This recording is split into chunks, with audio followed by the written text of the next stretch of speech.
नमस्कार, Mansi Marathi recipes and ब्लॉग्समध्ये तुम्हा सर्वांचं स्वागत आहे। तर आज मी तुम्हाला सुरमईची आमटी आणि फ्राय मालवणी पद्धतीने कशी बनवायची हे मी या व्हिडिओमध्ये तुम्हाला दाखवणार आहे। त्यामुळे व्हिडिओ हा शेवटपर्यंत नक्की बघा।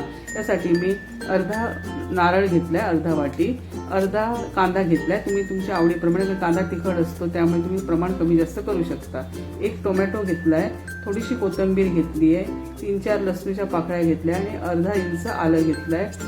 आपले बेडगी मिरची घेतली आहे कलरसाठी, धणे घेतले आहेत आणि फोडणीसाठी फक्त आपलं थोडासा बारीक चिरून कांदा घेतला आहे आणि थोडीशी हे कढीपत्त्याची पानं घेतली आहेत। बस एवढंच साहित्य, तेल आणि मीठ एवढ्याच साहित्यामध्ये आपली ही आमटी बनवून तयार होणार आहे। त्यामुळे आता रेसिपीला आपण सुरुवात करूया। आता हे बघा, सर्व साहित्य मी काढून घेते मिक्सरमध्ये आणि मिक्सरला फिरवून घेते।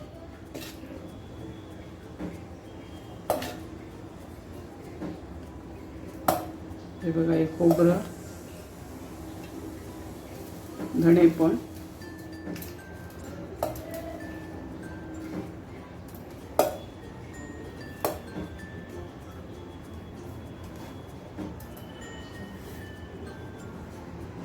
हे लसणीच्या पाकळ्या, हे बघा ह्या लसणीच्या पाकळ्या आणि 2 मी फोडणीसाठी ठेवते आणि थोडी कोथिंबीर।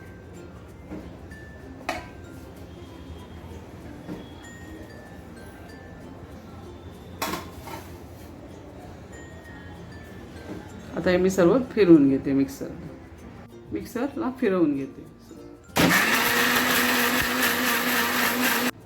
हे बघा, हे वाटून घेतलं। हे बघा, असं बारीक असं वाटून घेतलं पाहिजे। हे बघा, आता मी आमटी फोडणीला देते, तुम्हाला मी दाखवते। त्याच्यामध्ये ऑइल टाकायचं, नंतर मग ऑइल छान तापलं की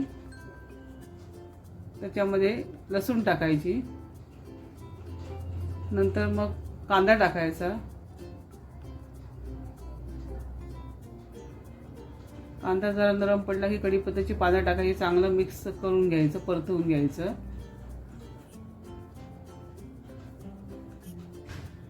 आणि नंतर मग थोडीशी कोथिंबीर टाकायची फ्लेवरसाठी, चांगला स्वाद उतरतो आमटीमध्ये। चांगलं परतवून घ्यायचं आणि मग हे आपण वाटलेलं वाटण टाकून घ्यायचं आणि चांगलं परतून घ्यायचं।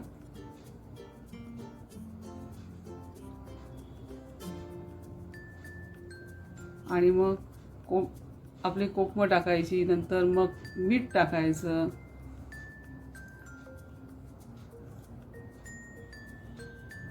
आणि नंतर सुरमई जर बॉईल आल्यानंतर सुरमईचे तुकडे टाकायचे आणि वरून कोथिंबीर पेरायची जरा आणि चांगली उकळी काढायची। आणि आता मी मॅरिनेट करून घेते सुरमई। थोडंसं सॉल्ट टाकायचं,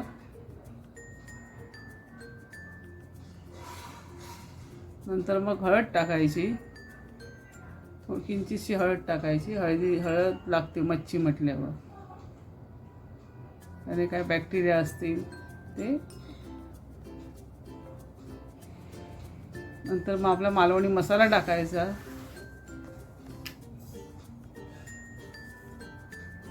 तुमच्या आवडीप्रमाणे टाकू शकता, कमी तिखट कसं हवं त्याप्रमाणे। आणि नंतर कोकमाचा आगळ टाकायचा किंवा तुम्ही लिंबू पण वापरू शकता। माझ्याकडे आगोळ होतं म्हणून मी आगोळ वापरलं आणि चांगलं मिक्स करून घ्यायचं आणि थोडा वेळ रेस्ट करायला ठेवायचं। आता बघा, पॅन छान तापली आहे। आता मॅरिनेट केलेली सुरमई आपण आता फ्राय करायला घेऊया। आता हे बघा, तांदळाच्या पिठात पूर्ण जेवढे आपल्याला पाहिजे तेवढे तुकडे घोळवून घ्यायचे। हे बघा, चांगलं कोट करून घ्यायचं आणि सुरमई फ्राय करायला घ्यायची। आता कसं आहे, पावसाच्या सीझनमध्ये आपल्याला एवढे अवेलेबल नसतात। मला ही छोटीशी सुरमई मिळाली। आता हे बघा, आता तेलामध्ये फ्राय करायला घ्यायचं। हे बघा, सर्वांनी चांगले खरपूस भाजून घ्यायचे 5 मिनिटांनी, नंतर मग पलटी करायची।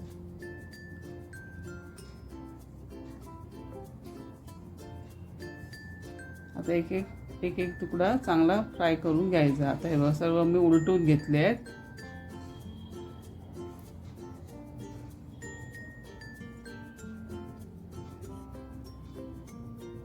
असे खरपूस भाजून घ्यायचे दोन्ही साईडने. अशा प्रकारे हे आपले बघा सर्व सुरमईचे सर्व तुकडे फ्राय करून झाले. आणि आता साईडला म्हणजे तेल जे काही जास्तीचं असेल ते निघून जातं आणि टिश्यू पेपरवर मी काढून घेतले. हे बघा अशा प्रकारे आपली सुरमई फ्राय बनवून रेडी झाली. जर तुम्हाला व्हिडिओ आवडला असेल तर लाईक शेअर सबस्क्राईब करायला मात्र विसरू नका. धन्यवाद.